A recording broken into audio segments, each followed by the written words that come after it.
ஓட்டும் போது வேற எந்த கெட்ட பழக்கமும் வச்சுக்க கூடாது. சரியா சொன்னமா. என்னதான் நட்பா இருந்தாலும் வேலை விஷயத்துல எல்லாம் கரெக்டா இருக்கணும். முத்துக்கு அதெல்லாம் வராது. எல்லா விஷயத்திலயும் பாவம் பாக்குறவன்.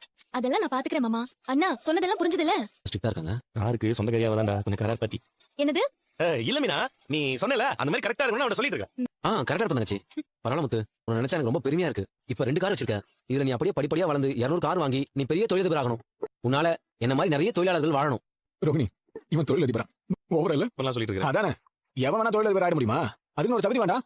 ஏங்க என்ன தகுதி வேணுமா? உழைச்சா யார் வேணா தொழிலதிபர் ஆகலாம். ஏன் உங்க அண்ணன் மட்டும் அந்த பட்டத்தை வச்சுக்கணுமா என்ன? இப்ப ஏன் மீனா தேவையில்லாம டென்ஷன் ஆகுறீங்க? இவருக்கு தகுதி இல்லன்னு எப்படி உங்க வீட்டுக்காரர் சொல்வாரு? ஏய், இப்ப அவன் என்ன தப்பா சொல்லிட்டான்? எனக்கு தெரிஞ்சு இவங்கிட்ட முத்து சொல்லிதான் கூட்டிட்டு வந்திருப்பான். மனோஜ் தொழிலதிபர் ஆயிட்டான்ல, அவனை பார்த்து இவனுக்கு பொறாம. ஆமா ஆமா, இவரை பார்த்து எப்படி பொறாமப்படாம இருக்க முடியும்? 4 லட்சத்தை இவர்கிட்டயே ஏமாத்திட்டு போயிருக்கானுங்க. அப்படி ஒரு சாமர்த்தியமா 4 பார்த்து பொறாமப்படாம இருக்க முடியுமா? டேய், அது என்னோட கெட்ட நேரம். இது பொம்மைக்காரா? அது அவர் வாங்கும்போது நீங்களே பாப்பீங்க அத்தை. கண்டிப்பா ஒரு நாளைக்கு நிறைய கார் வாங்கி. என்னங்க என்னங்க ஒரு சபதம் போட்டாத. ஏற்கனவே 2 பெண்டிங்ல இருக்கு. முதல்ல அதை முடிப்போம், அப்புறமா பாத்துக்கலாம். ஐயா, எந்த அம்மாவும் தனக்கு எத்தனை பிள்ளைங்க இருந்தாலும் எல்லா பிள்ளைகளும் வெற்றி அடையணும் தான் நினைப்பாங்க. நீ என்னடா அவனை தலையில தூக்கி வச்சுட்டு இவனை இலக்காரமா பேசுற? எத்தனை தடவை தான் சொல்றது? எல்லாத்தையும் ஒன்னா பாரு ஒன்னா பாரு. கீழே கார் நிச்சு பாத்தீங்களா? அதை எடுத்து நீ கிளம்பி சவாரி வரேன். நான் நேரம் செட்டுக்கு வரேன். வரேன் தங்கச்சி. ஏன் ரோகிணி, சுத்தி இருக்கிறவங்கள எனக்கு பிரச்சனை தோக்கறா. என்ன மனோஜ் திடீர்னு வர சொல்லிருக்க? வாழ்க்கை வரதே சாமியாரா போறியா?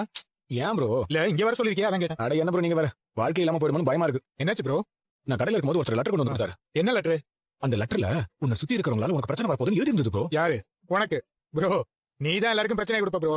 என்கிட்ட பணத்தை வாங்கிட்டு தெரு தெருவா ஓட விட்டியே. அதை விடுங்க ப்ரோ. யாரோ என் பிசினஸ் கெடுக்கணும், நான் நல்லா இருக்க கூடாதுன்னு பிளான் பண்றாங்க ப்ரோ. எனக்கு நைட் ஃபுல்லா தூக்கமே வரல ப்ரோ. அது யாரா இருக்குமோன்னு. என்கிட்ட வாங்கின மாதிரி வெளிய நிறைய இடத்துல கடன் வாங்கிருப்ப போல. இல்ல ப்ரோ. அப்ப உங்ககிட்ட யாரையா பிரச்சனை பண்ண போறா? அதான் ப்ரோ எனக்கும் தெரியல. என்ன பண்றதுன்னு குழப்பமா இருக்கு. அதான் ஆன்லைன்ல சர்ச் பண்ணி பார்த்தேன். இந்த ஜோசியரை பத்தி நிறைய பரிகாரம் சொல்லுவாராம். நம்ம அந்த பிரச்சனைல இருந்து தப்பிக்கிறதுக்கு வழியும் சொல்லுவாராம். சரி, அதுக்கு என்ன கூப்பிட்ட? நீங்க தான் ப்ரோ இது சரியா இருக்கான்னு கொஞ்சம் கிராஸ் செக் பண்ணணும். நான் தப்பா எதுவும் ஏமாந்துட கூடாதுல. அட பாவி, நான் பாட்டு பார்க்கல நிம்மதியா தூங்கிட்டு இருந்தேன். என்ன வர வச்சு ஜோசியருக்கு டெஸ்ட் வைக்க சொல்றியா? நான் என்ன எக்ஸாமினரா? இப்ப பாரு, உன்னாலதான் எனக்கு பிரச்சனை. அதெல்லாம் ஒண்ணு இல்ல ப்ரோ. நீங்க வாங்க வாங்க வாங்க உட்காருங்க. என்ன பிரச்சனை? பிரச்சனை வந்துருமோன்ற பயம் தான் பிரச்சனை. புரியலையே. இத படிச்சு பாருங்க. எனக்கு பிரச்சனை வரப்போகுதுன்னு ஒருத்தர் சொல்லிட்டு போயிருக்காரு. மொட்டை கடிதாசி கொடுத்திருக்கான். அதுக்கு இவன் பயந்துட்டு இருக்கான். எனக்கு ஏதாவது பிரச்சனை வருமா? உன் முகத்தை பார்த்தாலே பல தப்பு பண்ற மாதிரி இருக்கு. கண்டிப்பா உனக்கு பிரச்சனை வரப்போகுது. ஐயோ, அப்ப சரியா தான் சொல்லிருக்காங்க ப்ரோ. பாத்தீங்களா? இரு ஏங்க இவன் ரொம்ப பயந்தவங்க. பயம் இருக்கணும். இப்போ சனி பிடிச்சி ஆட்டுது. இப்போ வேலை செய்யாத சிக்னல் இருக்கிற ரோட்ல வண்டி வர்ற மாதிரி இப்ப எந்த பக்கத்துல இருந்து பிரச்சனை வருங்கிறதே உனக்கு தெரியாது. ஆனா கண்டிப்பா வரும். அப்ப எவனோ எனக்கு எதிராக பிளான் பண்றான். பிரச்சனை வராம இருக்கிறதுக்கு வேற வழி இல்லையா? கர்ணன் உயிரை அர்ஜுனன் எடுக்கிறதுக்கு முன்னாடி அவன் உயிரை எது காப்பாத்துச்சு தெரியுமா? எதுங்க? அவனுடைய தானமும் தர்மமும் தான் அவனுக்கு கவசமா இருந்து காப்பாத்துச்சு.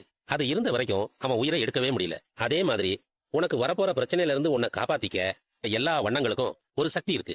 சரியான வண்ணத்தை நம்ம மேல சுத்தி இருந்தோம்னா நமக்கு வரப்போற பிரச்சனை விலகிரும். என்ன சொல்றீங்க? எனக்கு ஒன்னும் புரியல. ஏதாவது பரிகாரம் சொல்லுங்க. நீ போட போற சட்டை தான் உனக்கு கவசமா இருக்க போகுது. அதுதான் பரிகாரம். புரியலையே. வாரத்துல 7 நாளும் நான் சொல்ற கலர்ல சட்டையை போட்டுக்கணும். தெளிவா சொல்றேன், கேட்டுக்க. திங்கக்கிழமை வெள்ளை நிறம், செவ்வாய்க்கிழமை சிவப்பு நிறம், புதன்கிழமை பச்சை நிறம், வியாழக்கிழமை மஞ்சள் நிறம், வெள்ளிக்கிழமை தங்க நிறம், சனிக்கிழமை கருப்பு நிறம். என்னங்க ஏதோ யூனிஃபார்ம் மாதிரி சொல்லிட்டு இருக்கீங்க? உனக்கு பிரச்சனை வராம இருக்கணும்னா இந்த நேரத்துல சட்டையை போட்டா தான் தப்பிக்க முடியும். அப்ப ஞாயிற்றுக்கிழமை லீவா? தம்பி, அன்னைக்கும் வெள்ளை நிறம் தான் எடுக்கணும். ஐயோ, அதுக்கு அனுபவம் இருக்கு. சும்மா இருங்க ப்ரோ. இல்லங்க, நான் செய்யறேன். இன்னைக்கு என்ன கிழமை, என்ன சட்டை போட்டிருக்க? முதல்ல அதை கைட்டு. சட்டை இல்லாம எப்படி? கலட்டுறத வா கைட்டு. நான் சொன்ன கலர்ல தான் சட்டையை எப்பவும் போடணும். இந்த துணிகளை உன் மனைவியை தவிர வேற யாரும் துவைக்க கூடாது. புரியுதா? சரிங்க. பா, என்னடா இது கையில? உண்டியல்பா. வாங்கிட்டு வந்துட்டீங்களா? இந்த சைஸ் கரெக்டா இருக்கும்ல? சரியா இருக்குடா இருக்கு. இது. காசு போட்டு இருக்குப்பா. பின்ன என்ன உண்டியலுக்குள்ளார காரை கொண்டு வந்து நிறுத்த போறேன் பேசுறான் பாரு. இப்ப எதுக்கு இதை வாங்கிட்டு வந்த? ரூம் கடை தான்பா. அதுக்கு எதுக்குடா இந்த உண்டியல? இதுலதான்பா காசு சேர்க்கணும். இது நடக்கும்னு நினைச்சேன். இவ்வளவு சீக்கிரம் நடக்கும்னு நினைக்கல. என்னது? அதான் உண்டியில தூக்கிக்கிட்டு தெரு தெருவா போறது. ஏண்டி, என்னமோ புரிச்ச சம்பாதிச்சு ரூம் கட்டிடுவான்னு சொன்னேன். இப்ப அது நடக்காதுன்னு தெரிஞ்சிருச்சு. இருக்காங்க. அம்மா பழைய ஃபார்ம் கொண்டாங்க பாருங்க. நான் வரதெல்லாம் இருக்கட்டும்டா. நீயும் உன் பொண்டாட்டி இந்த நிலைமைக்கு வருவீங்கன்னு நான் நினைக்கல. அத்தை, நாங்க அப்படி ஒண்ணும் சும்மா அடுத்தவங்க காசு கேட்டு நிக்கிறவங்களா ஒண்ணும் இல்ல. உழைச்சு சம்பாதிக்கணும்னு நினைக்கிறவங்க. அப்படிதான் இவரும் அந்த ரூமை கட்டுவாரு. உழைச்சி சம்பாதிக்கிறவன் தான் இப்படி உண்டியில தூக்கிட்டு நிப்பானா? கடைசியில பிச்சை எடுக்கிற நிலைமையில தான் வந்திருக்கு. அம்மா சொன்ன சரிதான். பிச்சை வேண்டாம்பா. யாரா பிச்சைக்காரன்? நீதான்டா. அந்த கிட்ட தான் வந்துக்கிற. இந்த வாட்டி எந்த கோயிலுக்கு போனேன்னு தெரியல. உனக்கு இந்த முண்டியெல்லாம் செட் ஆகுதா? கிச்சனுக்குள்ள போனேன்னா அலுமினியம் எடுத்துருக்கோம். அதை எடுத்துட்டு போ. ஏய், அமைதியா பிச்சை எடுக்கணும். அவனுக்கு தான் அதுல முன்னாடி போகுது. அவன்கிட்ட கடன் வாங்கி இருப்பான்பா. அவனுக்கு சட்டையை கட்டிட்டு ஓட விட்டுப்பானுங்க. என்னடா? நீ என்ன வேணா நினைச்சுக்கோ. அத பத்தி எனக்கு கவலை இல்ல. டேய், ஏன்டா இப்படி எல்லாம் பண்ணிட்டு இருக்க? இடுறா, துண்டு இடுறா. சட்டை எதுக்கு அக்கல்ல வச்சிருக்கே? குடுறா. இடுறா. விடு சொல்றேன். இது தனிப்பட்ட விஷயமா? யாரும் கேட்க மாட்டான். டேய், ஏய், அவனை விடுறா. உண்டியல் வாங்கிட்டு வந்திருக்கிறிய என்ன விஷயம்? காசு சேர்க்க ஆரம்பிச்சிருக்கோம் மாமா. சேர்த்து வச்சு காசு சேர்ந்து ரூம் கட்ட ஆரம்பி. எப்படி மேல செங்கல் செங்கலா வாங்கி சேர்க்கறீங்களே அத மாதிரி இந்த டப்பால ₹1 ₹2 ₹3 சில்லறையா சேர்க்க போறீங்களா? ₹3 காயின்லாம் புழக்கத்திலே வரலையே. சரி இப்ப என்ன சொல்ல வரீங்க? இந்த உண்டியல்ல காசு சேர்த்து எப்படியும் ஒரு 20 வருஷத்துல கட்டிடுவீங்களா? எத்தனை வருஷம் ஆனா என்ன அத்தை? உழைச்சு தானே கட்டுறோம். ஆமாமா இப்படியே கனவு கண்டுட்டே இருங்க. நிஜத்திலே நடக்கும், நடத்தி காட்டும். கனவு காணுங்கள்னு ஏழாயிரம் மணி சொல்லிருக்க. ஏய் அது அப்துல் கலாம்டா. சரி வா, எல்லாம் நம்மளுங்க தானே. அந்த மாதிரி நாங்களும் எங்க கனவை நடத்தி காட்டுவோம்பா. நீ வந்து எப்படி வாப்பா. எதுக்குடா? பா உன் உழைப்புல கஷ்டப்பட்டு எப்படி கஷ்டப்பட்டுப்பா உனக்கு உன் அப்பா கொடுக்கல. நீயே இதே போடுப்பா. விஜயா வா, நான் எதுக்கு வரணும்? ஒரு நல்ல காரியம் ஆரம்பிக்க போறேன். ஆசீர்வாதம் பண்ணி தொடங்கி வைக்க வேண்டாமா? வா மீனா அப்படி வா, இது எப்படி போடுப்பா. ஏன் முடி? ஆண்டி என்ன ஏதோ டொனேஷன் பாக்ஸ் மாதிரி வச்சு காசெல்லாம் வாங்கிட்டு இருக்காரு. கிட்டத்தட்ட அப்படிதான். ஆமாமா, இப்பதான் உன் சட்டை கட்டி டொனேஷன் கொடுத்துட்டு வந்திருக்கான். ரோஹிணி பார்த்தா தெரியலையா? இது உண்டியல் காசு சேர்க்கறதுக்காக வாங்கிருக்கோம். மீனா இத வாங்குறது முக்கியம் இல்ல, இதுல இருக்க பணம் திருட்டு போகாம பாத்துக்கணும். இது எங்க வைக்கிறது? பேசாம ஓடுகளை உள்ளே வச்சிடலாம். ஏங்க அங்க எங்க போறீங்க? இல்ல மீனா, திருடங்கையிலே சாவியை கொடுத்துட்டா நம்ம திருடா மாட்டி போன்ற பயம் இருக்கும்ல, அதனால நான் உள்ளே வச்சிடறேன். ஏங்க மீனா இதெல்லாம் ரொம்ப டூ மச். எதுக்கு மனோஜ் பத்தி உங்க ஹஸ்பண்ட் இப்படி எல்லாம் பேசிட்டு இருக்காரு? அவர் ஏன் அப்படி பேசுறாரு நீங்களே உள்ள போய் பாருங்க, உங்களுக்கே தெரியும். மனோஜ் உனக்கு என்னாச்சு? உன் ஷர்ட் எங்க? ஏன் இப்படி உட்கார்ந்துட்டு இருக்க? தூ உன்னை வெளியில திட்டிட்டு இருந்தா அவன் உன்னை அடிச்சானா? உன் சட்டையை கிழிச்சானா? நீ அவன்கிட்ட அடி வாங்கியா? என்ன நினைச்சிட்டு இருக்கான் அவன்? இல்ல அப்படிலாம் எதுவும் இங்க நடக்கல. அவன் என்ன எதுவும் பண்ணல. நான் வீட்டுக்கு வரும்போது இப்படிதான் வந்தேன். ஏன் உனக்கு என்ன ஆச்சு? முதல்ல இதை எங்க- குடு. இதுதான் என்னோட ஷீல்டு. என்னது ஷீல்டா? ஆமா, இந்த கலர் இருந்தாதான் எனக்கு எந்த கெட்டதும் நடக்க. நடக்க போகுது. அதுதான் பரிகாரம். நான் சொன்ன கலர்ல தான் சட்டையை எப்பவும் போடணும். இந்த துணிகளை உன் மனைவியை தவிர வேற யாரும் துவைக்க கூடாது. புரியுதா?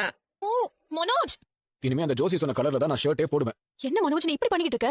என்ன சுத்தி இருக்கிறவங்களால எனக்கு ஆபத்து அப்படின்னு அந்த லெட்டர்ல இருந்துச்சுல. அது யாரும் உன்னை பிராங்க் பண்றதுக்காக பண்ணது மனோஜ். அது பிராங்க்லாம் இல்ல, என்னோட வளர்ச்சியை தடுக்கிறதுக்காக யாரோ பிளான் பண்றாங்க அப்படின்னு ஜோசியர் தான் சொன்னாரு. இனிமே தான் நான் ரொம்ப கேர்ஃபுல்லா இருக்கணும். இவ்ளோ டிகிரி படிச்சிருக்கேன்னு சொல்ற, இதெல்லாம் நம்பிக்கிட்டு இருக்க? படிப்புக்கு இதுக்கு சம்மந்தம் இல்ல. இதெல்லாம் ஸ்பிரிச்சுவாலிட்டில வரும். நீ இப்படிதான் முத்து வச்ச எலுமிச்சம்பழத்தை நம்பி கடைசியில மாட்டி ஆடி வாங்க.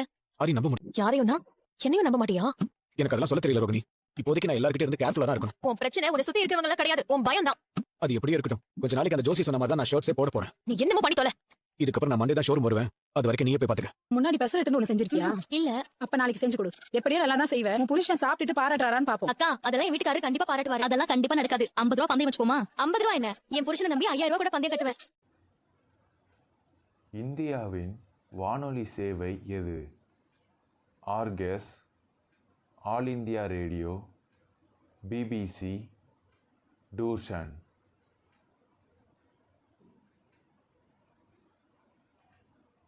The correct answer is All India Radio.